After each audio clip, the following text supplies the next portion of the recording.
John Zorn is an American composer, conductor, and producer and saxophonist, and he says he deliberately resists being categorized. His work includes jazz, classical, blues, world, country, heavy metal, avant-garde versions of all of those things, and many more. He got involved in the New York experimental music scene in the 70s. He went to Japan for a while in the late 80s and early 90s. He established his own record label, Sadiq, when he came back, and he's been prolific through his life. He has a bewildering list of released albums and recordings and written compositions and collaborations with lots of people, but many groups that he's been in and led. Is one of the largest that I've seen. One of my favourite things that I heard was he has an album called Spy vs. Spy, which apparently features hardcore punk versions of Ornette Coleman compositions. And Ornette Coleman was a free jazz musician. Hi, my name's Dan. So this is an album by John Zorn, and it's called Spillane, after the guy who wrote the Mike Hammer stories. So there are 4 tracks on the album. 3 of them are what are known maybe by John Zorn as file card pieces. I'll explain that in a second, as well as the last one being a work for voice, string quartet, and turntables, apparently.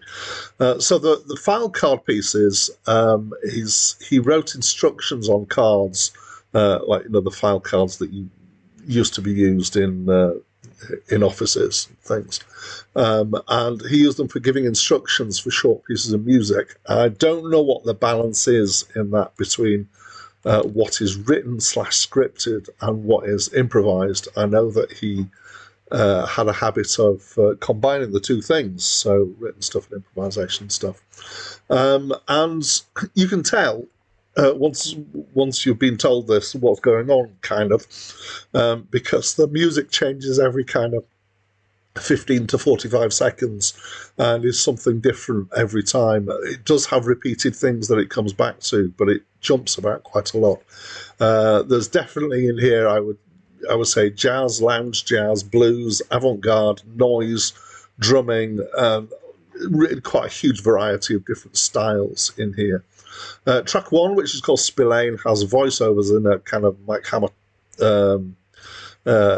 film noir kind of way, which I think are about every alternate card.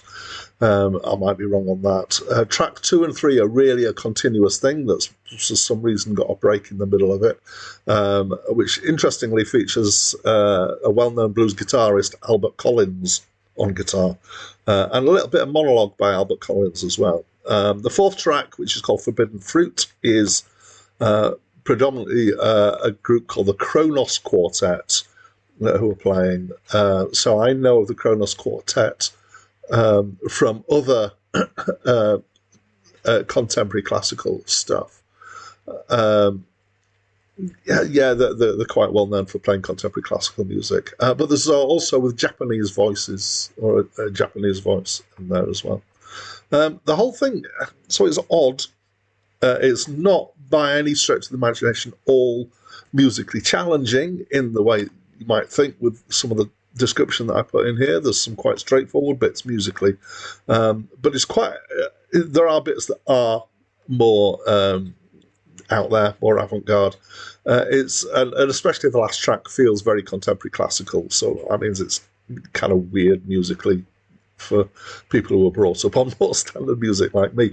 It is somewhat engaging though, and I quite like the last track. I quite like the other tracks as well, but it is a bit disorientating with all the chopping and changing. So my kind of overall feel is that it's interesting. It's not, I wouldn't kind of peg it as one of my favourites, but I wouldn't, I wouldn't dismiss it out of hand either. So that's what I think. I'd love to know what you think. So please do talk to me through the comments box. That's it from me for now.